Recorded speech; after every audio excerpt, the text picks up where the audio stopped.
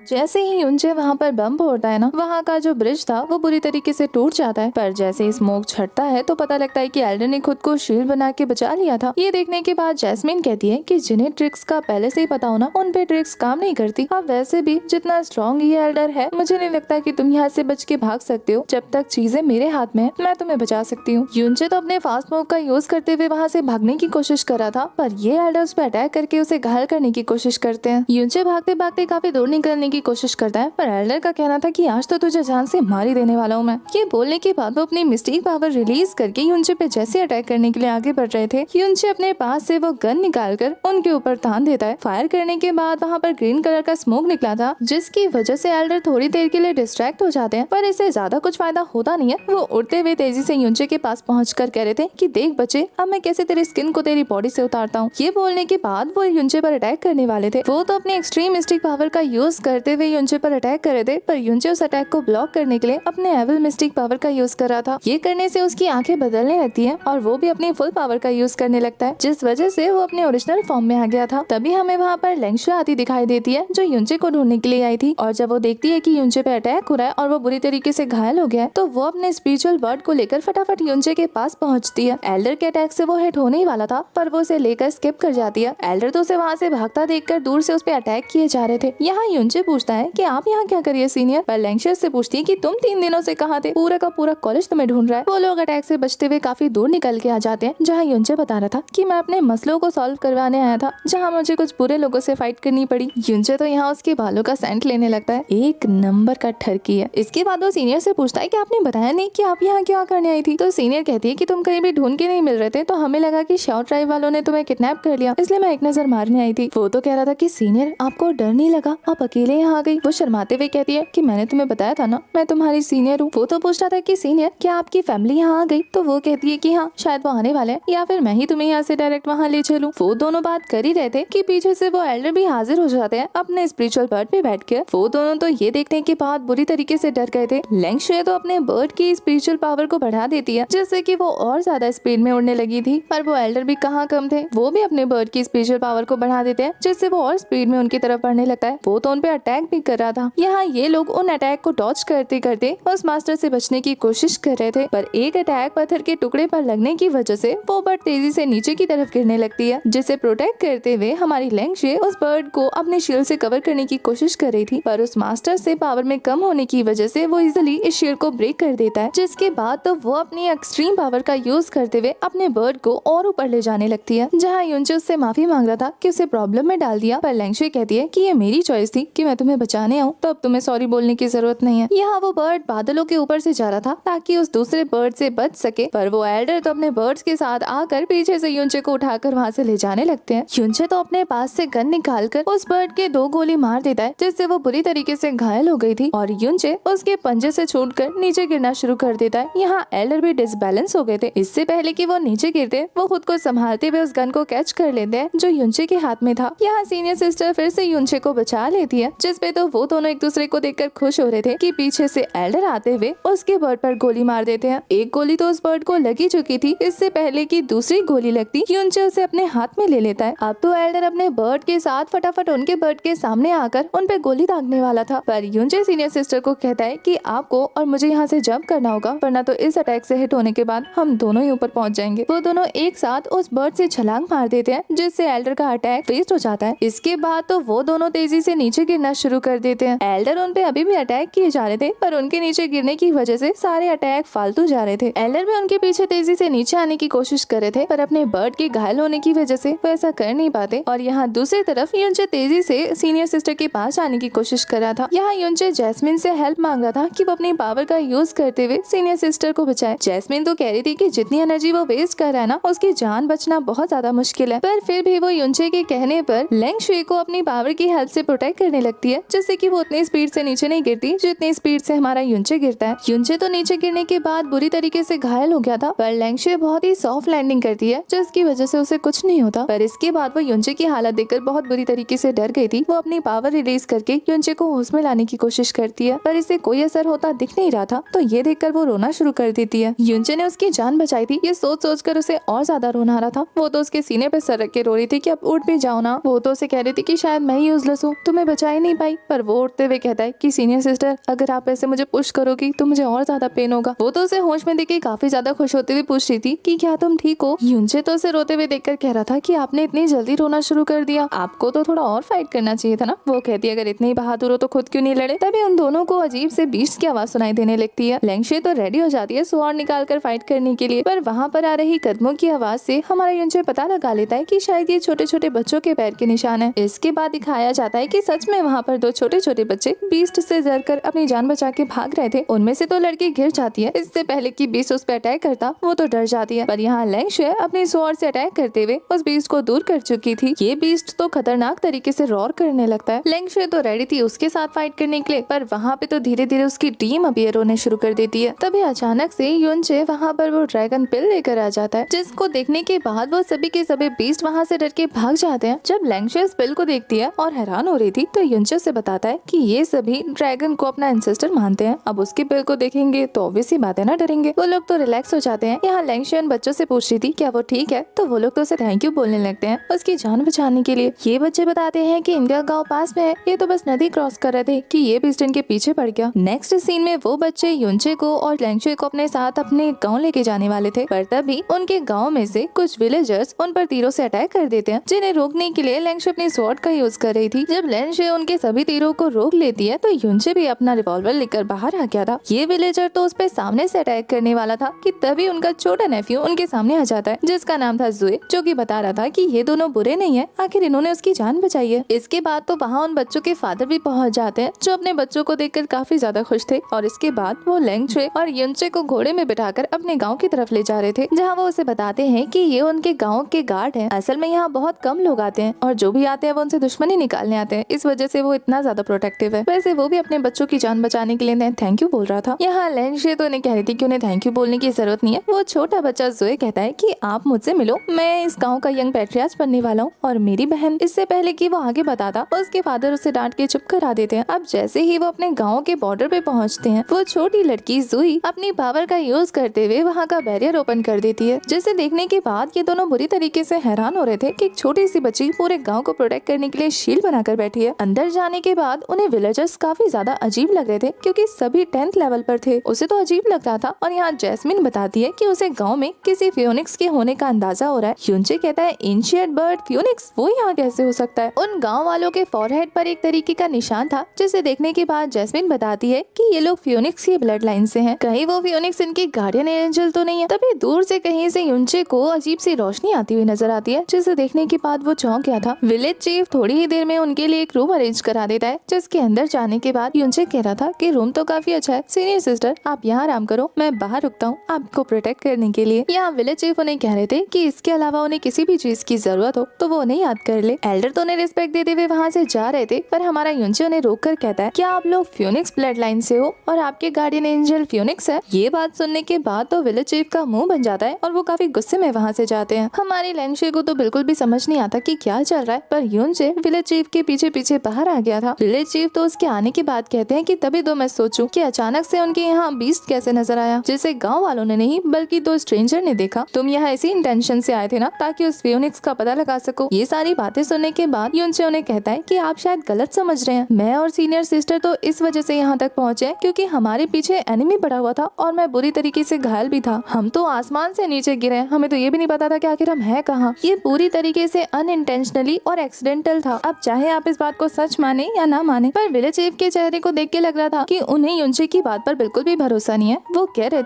रहे थे कि मैं कैसे मानूं कि तुमने ये चीजें जानबूझ के नहीं की। इतनी सारी चीजें कोइंसिडेंस तो नहीं हो सकती ना कि तुम्हें उस फियोनिक्स के बारे में भी पता है और तुम हमारे विलेज के बाहर आकर जाकर घायल हुए। इस बात पे तो थोड़ी देर के लिए यूनचे भी सोच में पड़ गया था कि हाँ ये बातें सेंस तो बना रही हैं। शायद मैंने ही तुम्हारे बच्चों को मुसीबत में डाला और फिर उन्हें बचाने की एक्टिंग की हो, है ना। ये भी तो मेरी वजह से हुआ है ना। मैंने ही खुद को जानबूझ के घायल किया और फिर यहाँ आकर एक्टिंग कर रहा हूँ कि मुझे ठीक किया जाए। उसकी बातें सुनने के बाद तो लेंगशे ऐसे बिहेव करी थी जैसे कि यूनचे पता नहीं सच बोल रहा है या झूठ। यूनचे तो कह रहा था कि चलो मान भी लो कि मैं यहाँ जानबूझ कर आया हूँ, तो मैं ये बातें तुम्हारे मुंह पर थोड़ी ना बताऊंगा, अपना काम करके निकल जाऊंगा ना। ये बातें सुनने के बाद विलेज चीफ कहते हैं कि मान भी लो कि तुम सच कह रहे हो, पर तुम्हें इस बारे में पता है और तुम अंदर तक आ चुके हो। पर शायद अब जो मैं बोलने वाला हूँ उसे सुनकर तुम डिसअपॉइंट हो जाओ कि हम लोग यहाँ मौजूद हर चीज को प्रोटेक्ट करते हैं, जैसे तुम कुछ भी चीज बाहर लेके नहीं जा सकते। यहाँ यूनचे कहता है उस रोशनी को देखने के बाद कि तुमने फियोनिक्स बर्ड को छुपा के रखा हुआ है और उसे प्रोटेक्ट करने के लिए एक मैजिक सर्कल बनाया जिसे कोई ओपन ही नहीं कर सकता, तो चीजें क्या लेके जाएगा, है ना। इस तरीके की बातें सुनने के बाद विलेज चीफ पूरी तरीके से शॉक हो जाते हैं कि इस लड़के को कैसे पता। वो तो उसे धमकी दे रहे थे कि अगर तुम यहाँ बाई चांस आयो ना तो अपना अच्छे से ख्याल रखना। यहाँ युनचे उनसे कह रहा था कि तुम सभी लोग 10th लेवल पर हो तो फिर तुम लोग इतनी पावरफुल चीज को प्रोटेक्ट कैसे कर रहे हो। विलेज चीफ तो इस लड़के की बातें सुनने के बाद वहाँ से जाने लगते हैं कि इस लड़के को जरूरत से ज्यादा पता है। यहाँ लेंशे उस फ्यूनिक्स बर्ड की बातें सुनने के बाद बाहर आके कहती है ये वही डिवाइन एम्पायर का बीस्ट है ना, तो इस फ्यूनिक्स बर्ड का इन लोगों से क्या लेना देना है। युनचे उसकी बातों का जवाब नहीं देता बल्कि ऐसे एक्टिंग करने लगता है जैसे कि उसे बहुत तेज नींद आ रही है। वो तो कह रहा था कि बेड एक ही है, देखते हैं उस पे कौन सा होता है। ये बोलने के बाद वो फटाफट अंदर चला गया था। इसके बाद तो पीछे पीछे लेंशे भी पहुंच जाती है और फिर कमरे से बस हमें उन दोनों की नोक-झोंक की आवाज सुनाई दे रही थी। इसके बाद नेक्स्ट मॉर्निंग का सीन दिखाया जाता है जहाँ हमारा युनचे विलेजर्स की हेल्प कर रहा था लकड़ियाँ काटने में, जिसे विलेज चीफ ऑब्जर्व करने लगते हैं और यहाँ युनचे अपनी फायर मिस्टिक पावर का यूज कर रहा था और लेंशे उस पे बारबेक्यू बनाकर बच्चों में डिस्ट्रीब्यूट कर रही थी, जिससे वो काफी ज्यादा खुश नजर आते हैं। ये सब देखने के बाद तो विलेज चीफ भी मुस्कुरा देते हैं। नेक्स्ट सीन में हमें लो चैंग के अंकल को दिखाया जाता है जो काफी सारे गार्ड के साथ एक माउंटेन की चोटी पर खड़े होकर डिस्कस कर रहे थे कि यहाँ पर 100 माइल्स के अंदर उन्हें एक पावरफुल बीस्ट के होने का एहसास हुआ है। तो वो अपनी पावर की हेल्प से उस जगह का पता लगा लेते हैं जहाँ पर उन्हें एक स्ट्रॉन्ग बैरियर नजर आ रहा था। वो तो इस वन शो माउंटेन को देखकर काफी ज्यादा खुश हो रहे थे कि यहाँ पर लंबे समय से बहुत सारा ट्रेजर मौजूद है। यहाँ पर एक गार्डियन क्लैन रहता है। इन मास्क मैन से लो चैंग का अंकल कह रहा था कि उस ट्रेजर के साथ साथ उन्हें 2 लोगों को भी ढूंढना है जिसमें एक लड़का है और एक लड़की। ये सभी डिसाइड कर रहे थे कि उस युनचे को पकड़ने के साथ साथ इन्हें अगर ट्रेजर मिल रहा है तो ले लेते हैं। इस बात पर तो वो सभी पूरी तरीके से रेडी थे उस गांव पर धाबा बोलने के लिए। इसके बाद हमें युनचे और लेंशे को दिखाया जाता है जहाँ लेंशे युनचे की चोट को चेक करके बता रही थी कि ये तो पूरी तरीके से ठीक हो चुका है। वो तो खुश होते हुए अपनी तारीफ करने लगता है कि मैं मिरेकल डॉक्टर हूँ ना, इसलिए इतना अच्छा खाना खाया मैंने, बॉडी तो स्ट्रांग होनी थी। इस बात पे तो लेंशे हंसने लगती है। या लेंशे उसे कह रही थी कि देखो आज के बाद अगर कभी हम दोनों मुसीबत में पड़े ना तो अपनी लाइफ रिस्क में डालकर मुझे बचाने की जरूरत नहीं है, ठीक है। सबसे पहले तुम्हें खुद को प्रोटेक्ट करना है। ये सुनने के बाद युनचे कह रहा था कि क्या आपको मेरी लाइफ की इतनी ज्यादा फिक्र है। वो तो लेंशे के क्लोज जाकर कह रहा था कि आपको भी अपनी जान अच्छे से बचानी है फिर तो, क्योंकि वो चाह रहा था कि जो लड़की उसके लिए जान दे सकती है वो उसे हर्ट नहीं करना चाहता। एक बार फिर वो अपनी पास्ट लाइफ की फियांसे को याद कर रहा था। उसके बारे में सोच कर तो इसे काफी तेज गुस्सा भी आ रहा था कि तभी गाँव वालों के शोर सुनाई देता है। युनचे जब बाहर जाकर चेक कर रहा था तो उसे नजर आता है कि प्रोटेक्टिंग बैरियर चमक रहा है। इसका मतलब लोग बाहर या फिर अंदर कर रहे हैं। श्योरली उन लोगों ने इन पे अटैक कर दिया होगा। इसी के साथ आने के बाद दोनों को पता लगता है कि विलेजर्स के प्रोटेक्टिंग बैरियर पर बाहर से वो शाओ ट्राइब का एल्डर लगातार अपने गार्ड्स के साथ मिलकर अटैक कर रहा है, जिससे वो बैरियर टूटने वाला था। दूसरी तरफ से वो विलेजर्स अपनी पावर का यूज करते हुए उस बैरियर को प्रोटेक्ट करने की कोशिश कर रहे थे। उस बैरियर को देखने के बाद शाओ ट्राइब के वो गार्ड्स कह रहे थे कि मास्टर, देख के लगता है कि ये बैरियर एक तरीके का फॉर्मेशन है जिन्हें तोड़ने में शायद उन्हें थोड़ी सी मुश्किल हो सकती है। पर ये सुनने के बाद वो एल्डर कह रहा था कि इस तरीके का फॉर्मेशन जो एंट्री फेज लेवल के मिस्टेक रियान पर होते हैं उन लोगों के लिए बहुत ज्यादा मुश्किल होगा, पर मुझ जैसे एक एल्डर के लिए इस तरीके का फॉर्मेशन एक कागज के बराबर है। ये बोलने के बाद वो अपने मिस्टेक पावर को रिलीज करते हुए अपने स्पिरिचुअल बर्ड से उस बैरियर पर अटैक कर देते हैं, जिससे वो बैरियर पूरी तरीके से डिस्ट्रॉय हो जाता है। ये देखने के बाद तो विलेज चीफ बुरी तरीके से घबरा गए थे, इसलिए वो अंदर आते हुए उस शाओ ट्राइब के एल्डर को देखकर अपनी वेपन को बाहर निकालते हुए कह रहे थे कि उन्होंने प्रोटेक्टिंग बैरियर तो तोड़ दिया, पर अगर वो अंदर आकर उन्हें डैमेज करने की कोशिश करेंगे तो वो उन्हें जिंदा नहीं छोड़ने वाले। ये बोलने के बाद वो गार्ड अपने मार्शल आर्ट का यूज करते हुए अपने आसपास एक शील्ड टाइप का क्रिएट कर लेते हैं। जैसे ही शाओ ट्राइब से कुछ गार्ड उनके ऊपर अटैक करने जा रहे थे, वो शील्ड को ब्रेक नहीं कर पाते बल्कि उनके भाले से हिट होकर कई फीट दूर जाकर गिरते हैं। ये सब देखने के बाद वो शाओ ट्राइब का एल्डर कह रहा था कि तुम सभी रास्ता छोड़ो, और फिर से वो अपनी स्पिरिचुअल बर्ड से उन पे अटैक करने वाला था। ये देखने के बाद तो विलेज चीफ बुरी तरीके से डर जाते हैं और वो सबको संभालने को कह रहे थे, पर काफी ज्यादा देर हो जाती है क्योंकि उस स्पिरिचुअल बर्ड से हिट होने के बाद ये सभी ताश के पत्तों की तरह बिखर जाते हैं। उनमें से एक मास्क मैन विलेज चीफ पर अटैक करने वाला था। वो इस अटैक को अपनी स्वॉर्ड से ब्लॉक कर रहे थे, पर इसी अटैक की वजह से उनकी स्वॉर्ड टूट जाती है और वो जमीन पर गिर गए थे। ये देखकर उनकी बेटी बहुत बुरी तरीके से डर जाती है। इससे पहले कि वो मास्क मैन अपना स्वॉर्ड उनके पेट के अंदर घुसा पाता, तभी उस पर अटैक हो जाता है, जिससे वो काफी ज्यादा दूर गिर गया था। ये अटैक और किसी ने नहीं बल्कि हमारी लेंशे ने अपने वेपन के जरिए किया था। लिटिल ज़ोई अपने पापा को इतनी बुरी तरीके से घायल देखकर बहुत ज्यादा परेशान हो जाती है। इधर दूसरी तरफ लेंशे को देखने के बाद वो सभी मास्क मैन खुश हो रहे थे कि ऐसे छोटे से गाँव में इतनी ज्यादा खूबसूरत लड़की क्या कर रही है। उन्हें इस तरीके की बातें करता देखकर लेंशे को काफी ज्यादा गुस्सा आ रहा था और वो अपने गले में रखे हुए लॉकेट को प्रेस कर देती है। ऐसा करने की वजह से उसकी बॉडी के अंदर से एक्सट्रीम अमाउंट में मिस्टिक पावर रिलीज होने लग जाती है। इस तरीके की पावर देखने के बाद शाओ ट्राइब का वो एल्डर सोच रहा था कि आखिर ये लड़की कौन है जिसने अपने अंदर हिडन मिस्टिक पावर को छुपा के रखा हुआ है? आखिर ये लड़की है कौन? और वो उसके बारे में और ज्यादा जानने को क्यूरियस हो रहे थे। दूसरी तरफ हमें लेंशे को दिखाया जाता है, वो अपनी एक्सट्रीम पावर को रिलीज करते हुए अपनी स्वॉर्ड की हेल्प से एक स्लैश लगाकर उन सभी को एक साथ घायल कर देती है। ये काफी ज्यादा पावरफुल अटैक था जो उसकी लिमिट को पुश कर देता है और इससे उसके हाथ में पेन होना शुरू हो गया था। ये देखने के बाद तो पीछे से एक और मास्कमैन उस पर अटैक कर देता है जिससे वो बच नहीं पाती और वो उसके पेट के ऊपर पैर रख के खड़ा हो गया था। उसे मुसीबत में देखने के बाद लिटिल ज़ोई अपने गार्ड्स को कहती है कि इन्हें जाकर बचाओ। इसके बाद तो दोनों पक्षों के गार्ड एक दूसरे के साथ फाइट कर रहे थे। विलेजर्स काफी ज्यादा वीक थे तो वो उन मास्कमैन से बुरी तरीके से हार जाते हैं और एक एक करके अपने सामने उन सभी को मरता देखकर लेंशे को बिल्कुल भी अच्छा नहीं लग रहा था। वो मास्कमैन तो उसके हाथों को भी जोर से दबाते हुए कहता है कि जब भी हम फाइट कर रहे होते ना तो हमें मर्सी नहीं दिखानी चाहिए। ये बोलकर वो जैसे ही लेंशे को मारने वाला था तभी उस पर गोली चल जाती है और ये काम और किसी का नहीं बल्कि हमारे युनचे का था जो शाओ ट्राइब की उस बंदूक से सब पे अटैक करते हुए कह रहा था कि ये बंदूक तो सच में काफी ज्यादा अमेजिंग है। युनचे को अपने सामने देखने के बाद वो शाओ ट्राइब का एल्डर बुरी तरीके से चौंक कर अपना वेपन यूज करने लगता है। ये देखने के बाद तो युनचे लेंशे को साइड हटने को बोल रहा था और उसके साइड हटने के बाद ये अपने पास से ग्रेनाइड निकालकर उन सभी पर अटैक कर देता है। उस ग्रेनाइड को अपने पास आता देखकर एल्डर को समझ नहीं आता कि क्या करना है। तब एक बड़े से ब्लास्ट के साथ वो सभी के सभी उस बैरियर से बाहर चले जाते हैं। उन सभी को वहाँ से बाहर भेजने के बाद युनचे उन गार्ड से कहता है कि जल्दी से इस बैरियर को रिपेयर करो। उसकी बातें मानते हुए गार्ड के साथ लिटिल ज़ोई भी उनकी हेल्प कराती है उस बैरियर को रिपेयर कराने में। इसके बाद तो युनचे की हालत बहुत ज्यादा खराब हो गई थी क्योंकि पहले तो वो घायल था और अब इस फाइट के बाद बाहर से उन लोगों ने अभी तक हार नहीं मानी। वो अभी भी उस बैरियर को तोड़ने की लगातार कोशिश कर रहे थे। ये देखने के बाद युनचे समझ आता है कि वो ज्यादा देर तक यहाँ पर सेफ नहीं रहेंगे। अगर उन सभी को बचना है तो उस प्रोटेक्टिंग शील्ड के पास जाना होगा जो होली लैंड के पास बनी है। ये सुनने के बाद वो जो गार्ड था वो चिल्लाने लगता है कि आप ऐसा सोच भी कैसे सकते हैं, वो हमारा होली लैंड है, हम वहाँ नहीं जाएंगे। तो ये सुनने के बाद युनचे कहता है कि तुम सभी वॉरियर हो, खुद को प्रोटेक्ट कर सकते हो, पर तुम्हारे यहाँ के बच्चे और औरतें वो खुद को प्रोटेक्ट नहीं कर पाएगी और उनकी बेफजूल में जान चली जाएगी। अगर वो होली लैंड में जाकर सरवाइव कर सकते हैं तो इससे बड़ा चांस क्या होगा। ये सारी बातें लिटिल ज़ोई सुन रहा था। वो अपने आसपास कमजोर लोगों की लाशें देखने के बाद और उस शील्ड को अपने सामने टूटता देखने के बाद युनचे को ऑर्डर करता है कि उनके लोग उसी को फॉलो करेंगे, इसलिए आप जो कहोगे हम करने को तैयार है। ये सुनने के बाद वो प्रोटेक्टर मना कर रहा था कि आपके फादर यहाँ के चीफ है, उनके कहे अनुसार हम लोग कहीं नहीं हिलेंगे। बट लिटिल ज़ोई कहता है कि मेरे फादर अभी कोमा में है और मैं तुम्हारा नया चीफ हूँ, तो अब तुम लोगों को मेरी बात सुननी है। क्या कोई डिसएग्री कर सकता है? उसका ऐसा बॉस से लुक देखने के बाद युनचे को काफी ज्यादा प्राउड फील हो रहा था। इसके बाद हमें उन सभी गार्ड्स को दिखाया जाता है, वो बैरियर तोड़कर अंदर एंटर हो जाते हैं पर उन्हें कोई भी इंसान नहीं दिख रहा था। तो शाओ ट्राइब का एल्डर सभी गार्ड को अलाउ करता है कि जाकर उन्हें ढूंढने की कोशिश करो। दूसरी तरफ हमें युनचे लेंशे के अलावा सभी गाँव वालों को उसी फ्यूनिक्स लैंड के पास दिखाया जाता है जहाँ फ्यूनिक्स बर्ड का एक स्टैचू मौजूद था। लिटिल ज़ोई अपने ब्लड का यूज करते हुए वहाँ पे उस फ्यूनिक्स फॉर्मेशन को ओपन कर देती है। ऐसा करने की वजह से वहाँ पर फायर एनर्जी फैलते हुए एक काफी स्ट्रॉन्ग शील्ड क्रिएट कर चुका था। ये एक फ्यूनिक्स केव था जिसकी गुफा को लिटिल ज़ोई ने बैरियर से सील कर दिया था। तो ये देखने के बाद एक एक करके गांव वाले अंदर जाने लगते हैं। सब लोगों के अंदर जाने के बाद वहाँ पर युनचे और लिटिल ज़ोई रह गए थे। तब तक वहाँ पर शाओ ट्राइब के एल्डर्स के साथ वो सभी मास्कमैन भी पहुँच जाते हैं। वो मास्कमैन तो कह रहा था कि मुझे पक्का पता था कि ये विलर्स हमसे कुछ छुपा रहे हैं। ये गार्ड्स तो तेजी से उन्हें रोकने के लिए जा रहे थे। युनचे तो उन्हें देख के हाय बोलने लगता है। इससे पहले कि गार्ड्स उन पर अटैक करके उन्हें घायल कर पाते, लिटिल ज़ोई अपने फायर पावर का यूज करती है। इस फ्लेम से वो सभी बुरी तरीके से जलने लगे थे। इसे देखने के बाद तो और किसी की हिम्मत नहीं होती कि वो आगे बढ़ के उन दोनों पे अटैक करे। यहाँ शाओ ट्राइब के एल्डर को पता लग गया था कि ये वही फ्यूनिक्स फॉरबिडन एरिया है जिसे शाओ ट्राइब सालों से ढूंढने की कोशिश कर रहा था। ये सुनने के बाद गार्ड हेड शाओ ट्राइब के एल्डर से कह रहा था कि वैसे ये फॉर्मेशन काफी ज्यादा स्ट्रॉन्ग है, क्या आप इसको तोड़ने का रिस्क ले सकते हैं? अब एल्डर को भी पता था कि ये फॉर्मेशन कितनी ज्यादा स्ट्रॉन्ग है, तो वो कहते हैं कि यही इंतजार करो बिना खाने और पानी के, देखते हैं ये लोग अंदर कितने दिनों तक कैद रहते हैं। केव के अंदर का सीन दिखाया जाता है जहाँ पे सभी लोग एक दूसरे का ख्याल रख रहे थे। यहाँ युनचे लेंशे से कह रहा था कि मुझे लगता है कि वो मास्कमैन शाओ ट्राइब से बिलोंग नहीं करते। ये सुनने के बाद लेंशे से बताती है कि हाँ, वो ब्लैक इविल ट्रूप वाले हैं जिनका पहले अलग गैंग हुआ करता था, अब उन्होंने शाओ ट्राइब के साथ हाथ मिला लिया और उनके साथ सारे गैर कानूनी काम करते हैं। युनचे को ये जानकर काफी ज्यादा हैरानी होती है कि लेंशे को इतना ज्यादा जानकारी है इनके बारे में। वो तो बात बदलते हुए कह रही थी कि पता नहीं इन लोगों का क्या होगा बिना खाने और पानी के। उतनी ही देर में लिटिल ज़ोई देखता है कि उसके फादर को होश आ गया है, जो कि उसे कह रहे थे कि उसने काफी अच्छा डिसीजन लिया। यहाँ लेंशे और युनचे के उनके पास जाने पर वो उन्हें थैंक यू बोल रहे थे कि एक बार तुमने फिर से हमारी जान बचा ली। युनचे तो विलेजर्स की हालत देखने के बाद उनसे पूछ रहा था कि ये लोग काफी ज्यादा मुसीबत में, क्या यहाँ से निकलने का कोई दूसरा रास्ता है? ये जानने के बाद विलेज चीफ उसका हाथ पकड़ते हुए कह रहे थे कि अब तुम्हें सच्चाई बताने का वक्त आ गया है। असल में हम लोग फ्यूनिक्स ब्लड लाइन से हैं और हम लोग जिस चीज को दुनिया से प्रोटेक्ट कर रहे हैं वो कोई खजाना नहीं है बल्कि एक्सट्रीम अमाउंट की पावर है। हजारों सालों पहले जब उनके लैंड पर फियोनिक्स बर्ड अपीयर हुई थी तो उसने अपने इनहेरिट को आगे बढ़ाने के लिए एक डिसेंडेंट चुना जो उसके फियोनिक्स ट्रायल को पास करके उसकी पावर को हासिल कर रहा था और इसी के साथ जब उसने अपनी फैमिली को आगे बढ़ाया तो वो फियोनिक्स ब्लड लाइन कहलाया। ऐसा करते करते उनकी एक पूरी की पूरी ब्लड लाइन क्रिएट हो गई थी। पर धीरे धीरे वक्त के साथ पावर मिलने के बाद वो लोग थोड़े से घमंडी हो जाते हैं। ये देखने के बाद वो फियोनिक्स गार्ड इतना ज्यादा गुस्सा हो गया था कि उसने उन्हें कर्ज कर दिया कि आगे आने वाली ब्लड लाइन का कोई भी मेंबर 10th लेवल से ऊपर नहीं जा पाएगा। इस वजह से उनके फियोनिक्स ब्लड लाइन में कोई भी 10th लेवल के ऊपर नहीं जा पाया और अब वो लोग इतने स्ट्रॉन्ग हुए ही नहीं कि वो लोग फियोनिक्स टेस्ट को क्लियर कर पाए और फियोनिक्स बर्ड की पावर को हासिल कर पाए। इसलिए वो सभी ना चाहते हुए भी बहुत ज्यादा लाचार है। ये सारी बातें सुनने के बाद युनचे कह रहा था कि इस बात को तो काफी ज्यादा समय बीत गया है, क्या कोई रास्ता नहीं है इस कर्ज से आजाद होने का। तो जोए के फादर का कहना था कि अब हमारी लास्ट होप तुम हो। युनचे को तो समझ नहीं आता कि आखिर इस बात का मतलब क्या है, पर विलेज चीफ उसे समझाते हैं कि वो ऑलरेडी काफी ज्यादा स्ट्रॉन्ग है, साथ ही उसे फियोनिक्स के बारे में बहुत ज्यादा नॉलेज है और वो हमारे ट्राइब से भी बिलोंग नहीं करता। इसका मतलब उसके ऊपर कोई कर्ज नहीं है और वो उस फियोनिक्स ट्रायल को पास करने के बाद इस कर्ज से उन्हें आजाद करा सकता है, साथ ही पावरफुल होकर उनकी जान भी बचा सकता है। पर उस ट्रायल में पार्टिसिपेट करने की वजह से युनचे की लाइफ दाव पर लग जाएगी। अगर वो जीत नहीं पाया तो उसकी जान जा सकती है। इतना सब कुछ जानने के बावजूद भी युनचे रेडी हो जाता है उनकी मदद करने के लिए और वो केव में मौजूद दूसरे गेट से उस फियोनिक्स ट्रायल के लिए एंटर हो जाता है। ये ट्रायल काफी ज्यादा डिफिकल्ट होने वाला था, इसलिए जब युनचे वहाँ पर टेलीपोर्ट होता है ना, एक्सट्रीम हीट के साथ उसके सामने 2 आइस ओपन हो जाती है। इन आइस का शेप देखने के बाद युनचे काफी बुरी तरीके से शॉक हो जाता है। ये आइस तो युनचे का स्वागत करते हुए उसकी बॉडी को स्कैन करने लगती है और ये देखने के बाद युनचे सोच रहा था कि क्या ये कॉन्टिनेंट के ट्रायल से भी ज्यादा खतरनाक होने वाला है। यहाँ पे वो आइस बताती है कि यहाँ पर वो फियोनिक्स घायल मौजूद हो रखा है। वो घायल हुआ था असल में फ्लेम लॉर्ड के साथ फाइट करते हुए उनकी पोजीशन को हासिल करने के लिए। हमारे युनचे को इस आइकॉनिक फाइट के बारे में थोड़ी बहुत जानकारी थी, तो ये देखने के बाद वो आइस हमारे युनचे से इम्प्रेस हो जाती है कि चलो तुम्हें थोड़ी बहुत नॉलेज तो है। और फिर वो उसे बता रही थी कि इस फियोनिक्स ट्रायल में उसके 2 लेवल होने वाले हैं, जिनमें से पहले लेवल का नाम है बॉडी टेस्ट और दूसरे लेवल का नाम है हार्ट टेस्ट। एक बार अगर ये ट्रायल स्टार्ट हो गया तो हमारे युनचे को तकलीफ होने पर वो आइस को बता सकता है कि वो इस ट्रायल को क्विट करना चाहता है, जिसके बाद वो उसे बाहर फेंकने की कोशिश करेगी। पर अगर इस कोशिश में हमारा युनचे जल के भस्म हो जाता है तो इससे उस आइस का कोई लेना देना नहीं है। तो ये बातें सुनने के बाद युनचे फिर भी रेडी हो जाता है। युनचे की रजामंदी सुनने के बाद वो आइस उसे टेलीपोर्ट करके पहुंचा देती है उसके फर्स्ट राउंड के लिए। ये देखने के बाद वो सोच रहा था कि ये तो कितनी ज्यादा इम्पेशेंट है, कितनी जल्दी जल्दी प्रोसेस कर रही है। यहाँ उसके ऐसा बोलने के साथ ही उस पर काफी सारे स्पिरिचुअल बर्ड अटैक कर देते हैं। पहले झुंड के अटैक को तो वो काफी इजिली डॉज कर लेता है, लेकिन उसके बाद जिस झुंड ने अटैक किया था उससे बचने में उसे बहुत ज्यादा मुश्किल होती है। इस बार और भी ज्यादा बर्ड आ रहे थे तेजी से उसकी तरफ। ये देखने के बाद वो वहाँ से भागना शुरू कर देता है अपने फास्ट स्पीड का यूज करते हुए। पर काफी देर तक भागने के बावजूद भी वो उन बर्ड से बच नहीं पाता। वो आकर उसे हिट कर देते हैं और एक बड़े से ब्लास्ट के साथ वो काफी दूर जाकर गिरता है। उसके मुंह से तो खून आने लगा था और अब वो देखता है कि उन बर्ड्स ने उसे चारों तरफ से घेर रखा है और वो सभी के सभी युनचे पर एक साथ अटैक कर देती है, जिसकी वजह से वहाँ पर काफी सारा फायर ऑरा निकल रहा था। इस फायर ऑरा की वजह से हमारे युनचे की बॉडी के अंदर वो एविल टैक्टिक एक्टिव हो गया था। ये एक्टिव होने के बाद उसकी आंखें चेंज हो जाती है और वो खुद को प्रोटेक्ट करने के लिए अपने आसपास एक बैरियर शील्ड बना लेता है। इस शील्ड के अंदर से वो वहाँ मौजूद सभी स्पिरिचुअल वर्ड की पावर को एब्जॉर्व कर रहा था। यहाँ युनचे उस पावर को एब्जॉर्व करने के बाद सोच रहा था कि इस एविल गॉड की पावर तो बहुत ज्यादा अमेजिंग है। वो तो ये सारी अच्छी अच्छी बातें सोच रहा था कि तभी वहाँ से लावा निकलना शुरू हो जाता है। ये लावा तेजी से धीरे धीरे युनचे की तरफ बढ़ रहा था। युनचे तो ये देखकर काफी ज्यादा शॉक हो जाता है कि उस लावा के अंदर से वो स्पिरिचुअल फियोनिक्स बाहर आती है, जो काफी ज्यादा खतरनाक दिख रही थी। उस बड़े से फायर फियोनिक्स को देखने के बाद हमारी जैस्मिन काफी ज्यादा खुश हो रही थी और कह रही थी कि इसे तुम कह सकते हो फायर मील, मतलब पावर का भंडार। वो फियोनिक्स बर्ड अपने आसपास फायर को रिलीज कर रही थी, जिसकी वजह से युनचे मुसीबत में पड़ने वाला था। उस फियोनिक्स बर्ड से निपटने के लिए युनचे तेजी से उसकी तरफ बढ़ रहा था और उसने अपने पूरी बॉडी को स्टोन से कवर कर लिया था। और फिर वो जैसे ही उस फियोनिक्स बर्ड के पास पहुंचता है, उस शील्ड को ब्रेक करते हुए अपने पास से वो खतरनाक एम्बर वाला स्वॉर्ड निकाल लेता है। ये फियोनिक्स बर्ड तो बड़े गौर से युनचे को घूर रही थी, पर युनचे उसके एक विंग्स पर अटैक कर देता है। ऐसा करने की वजह से उस फियोनिक्स का एक विंग टूटकर लावा में गिर गया था। वो तो दर्द से तड़पना शुरू कर देती है और धीरे धीरे वापस उसी लावा में सिमट गई थी। ये देखने के बाद तो युनचे खुश होने लगता है कि उसने इसे हरा दिया, पर तभी लावा में हलचल होना शुरू हो गया था और ये फियोनिक्स फिर से बाहर आ जाती है अपनी पूरी बॉडी को रीजनरेट करके। और अब तो उसके माथे पर वो साइन भी था। युनचे को तो समझ नहीं आता कि क्या हुआ और यहाँ जैस्मिन उसे बताती है कि ये फायर से खुद को रीजनरेट कर सकती है, इसलिए तुम इसे कितना भी मारते रहो ये वापस से खुद को दोबारा बना लेगी। अगर तुम इस फियोनिक्स को गौर से देखो तो तुम्हें इसके माथे पर एक निशान दिखाई देगा। मुझे लगता है कि ये इसका वीक पॉइंट है। युनचे तो बड़े गौर से उस फियोनिक्स के माथे पर देखना शुरू कर देता है और जब उसे वो निशान नजर आ जाता है तो वो तो काफी ज्यादा खुश हो गया था। यहाँ वो फियोनिक्स जैसे ही युनचे पर अटैक करने के लिए आगे बढ़ती है, युनचे अपने फॉलिंग स्टार मेथड का यूज करते हुए उसके फॉरहेड के उस निशान पर अपने एम्बर स्वॉर्ड को घुसा देता है। ऐसा करने की वजह से वो फियोनिक्स दर्द के मारे इधर उधर उड़ना शुरू कर देती है। युनचे खुद को कंट्रोल कर रहा था ताकि वो इस ग्रिप से आजाद न हो जाए। इसी के साथ वो फियोनिक्स बर्ड पूरी तरीके से डिस्ट्रॉय हो जाती है और उसका कोर नीचे गिरने लगा था। युनचे खुद को संभाल रहा था और जैस्मिन उसे बताती है कि उस फियोनिक्स का कोर हार्ट जो कि सीधा लावा में गिर जाता है, पर वो फियोनिक्स तो फिर से अपीयर हो गई थी। ये देख के तो वो और ज्यादा शॉक हो जाता है। वो उससे कह रहा था कि तुम ऐसा नहीं कर सकती, बार बार मेरे सामने आ जा रही हो, ये तो चीटिंग है ना। इस बार तो ये फियोनिक्स काफी ज्यादा गुस्से में थी और जैस्मिन उसे कहती है कि खुद को बचाओ। वो तो काफी तेजी से युनचे की तरफ बढ़ने लगती है। युनचे उस अटैक को रोकने की कोशिश कर रहा था और इसी के साथ ये वाला पार्ट हो जाता है खत्म। आपको एक्सप्लेनेशन कैसी लगी कमेंट करके जरूर बताना। ऐसी और भी इंटरेस्टिंग एक्सप्लेनेशन देखने के लिए चैनल को याद से सब्सक्राइब भी कर देना। तब तक के लिए bye bye, tata, take care.